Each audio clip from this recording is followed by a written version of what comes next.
રોટલી અને ભાખરી તો દરેકના ઘરે બેમાંથી એક ટાઈમ બનતી જ હોય છે અને એમાં વિવિધતા લાવવાનું થોડું અઘરું પણ છે.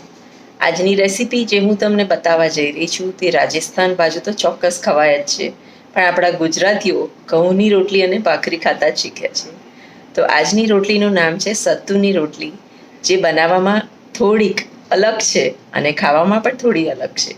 તો ચાલો જઈએ મારા કિચન. સત્તુના પરાઠા બનાવવા માટે આપણે દેશી ચણા લઈશું. 1/4 કપ દેશી ચણા છે. સૂકા ચણા છે, પલાળ્યા વગરના છે.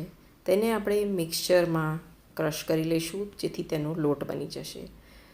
અગર તમારા મિક્સચરમાં પ્રોપરલી ક્રશ ન થતા હોય તો હું તમને એક સજેશન આપીશ કે પહેલાં ખલમાં થોડા વાટી લેજો અને ત્યાર પછી તેને મિક્સચરમાં વાટજો, તેથી મિક્સચરની બ્લેડ પણ ખરાબ ન થઈ જાય.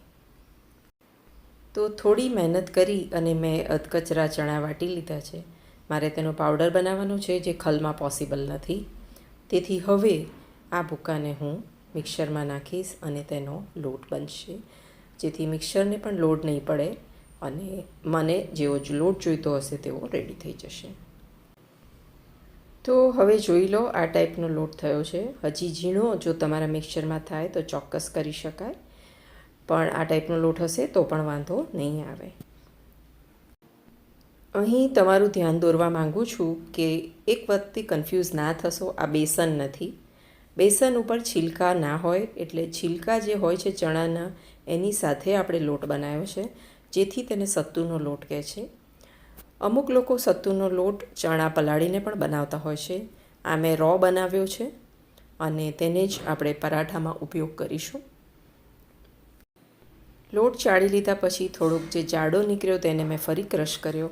થોડી મહેનત કરી અને સત્તુનો લોટ રેડી કર્યો અને તેના પરાઠામાં પણ થોડી મહેનત તમને ચોક્કસ લાગશે, પણ કંઈક નવું ખાવું હોય, કંઈક પૌષ્ટિક ખાવું હોય તો મહેનત તો કરવી પડે.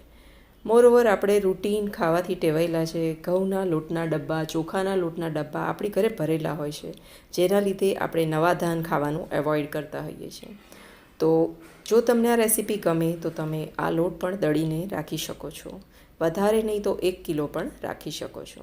તો ફટાફટ આ રેસીપી તમે બનાવી શકો છો.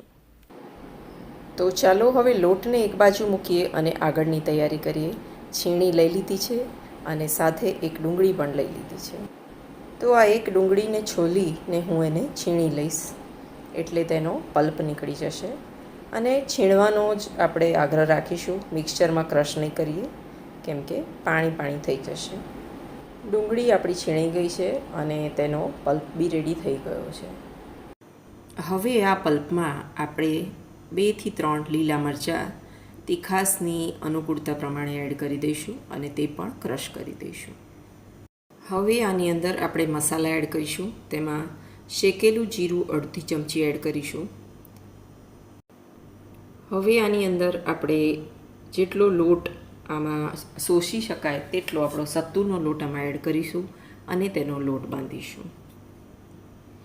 બધું મિક્સ કર્યા પછી આપણે મીઠું નાખીશું, જેનાથી લોટનો અંદાજ આવી જાય અને મીઠું પણ પ્રમાણસર પડે.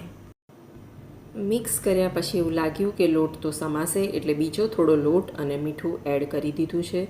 ફાઇનલી આ લોટ હવે હું બાંધીને મૂકી દઉં છું. લોટને મચળવાથી મને એવું લાગી રહ્યું છે કે મને આ પરાઠા વણવામાં થોડી તકલીફ પડશે, જેના લીધે મારે પ્લાસ્ટિકનો ઉપયોગ કરવો પડશે. કંઈક હેલ્ધી ખાવું હોય તો મહેનત તો કરવી જ પડે. લોટ બાંધ્યા પછી થોડી વાર ઢાંકીને મૂકી દઈશું અને ત્યાર પછી આપણે પરાઠા વણીશું. તો પરાઠું મેં પ્લાસ્ટિક મૂકીને વણી લીધું છે. એવું હોય તો આને થેપી પણ શકાય છે આવી રીતે. અને પછી એઝ રેગ્યુલર પ્રોસિજર આપણે તેને તવી પર મૂકી અને તેને શેકી લઈશું. નવા ધાન ખાવાથી આપણી ઇમ્યુનિટી વધે છે, આપણને એકધાર્યા જીવનમાંથી છુટકારો મળે છે અને રસોઈ બનાવવાનો આનંદ પણ આવે છે.